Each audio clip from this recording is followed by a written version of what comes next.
To aisle or not to aisle? That is the question. Hey, how to crew, it's Andrea here. Where to sit, where to sit. If you fly to Southwest, you make this decision all the time, but here's where to sit for every need. Front is great if deplaning first, getting your food first with all the options, and lots of legroom is your thing. Also, if kids are your thing, Bulkhead is the jam. This is the area between the dividers. It has lots of room for your little troublemakers to cause lots of chaos. Now, these seats are gonna be bad if you hate kids, and also a lot of airplanes board these seats last. So if you have a carry-on, this could cause major issues because overhead compartments might be all filled up. And then you have to check. Who checks bags anymore? Who checks bags anymore? Move to the back of the plane because that's where all the cool kids get on the plane.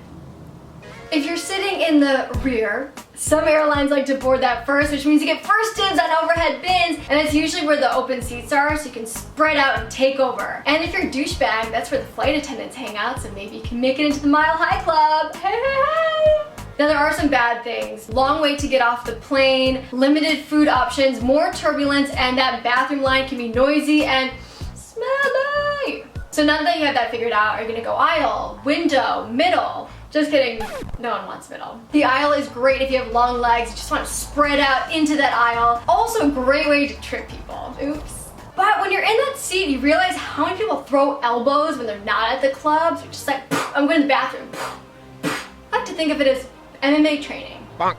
The window is my seat, so if we're on the same plane, I will fight you for it. It is great for sightseeing and sleeping. If you're smart or just have way too much time on your hands, you can actually check to see which side the sun will be on, so you can either sleep better or get a great photo of that hashtag sunset, hashtag 30,000 feet in the air, hashtag blessed.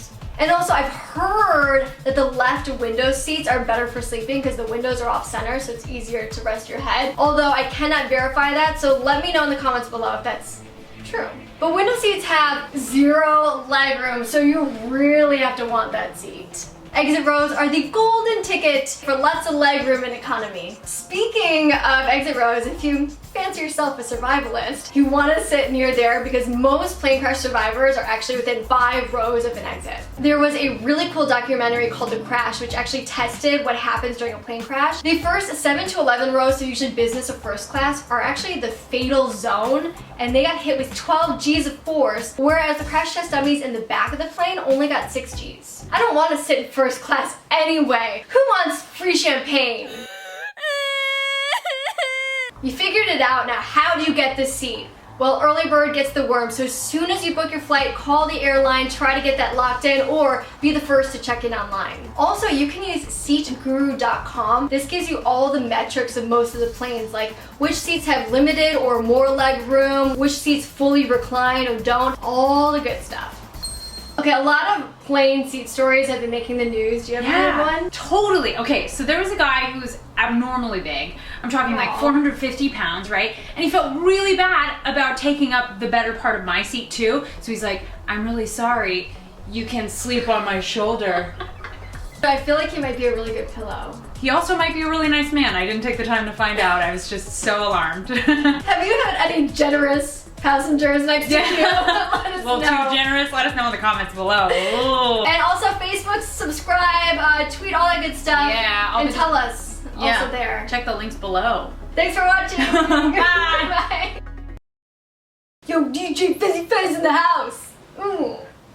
Fezzy Fez? Yeah.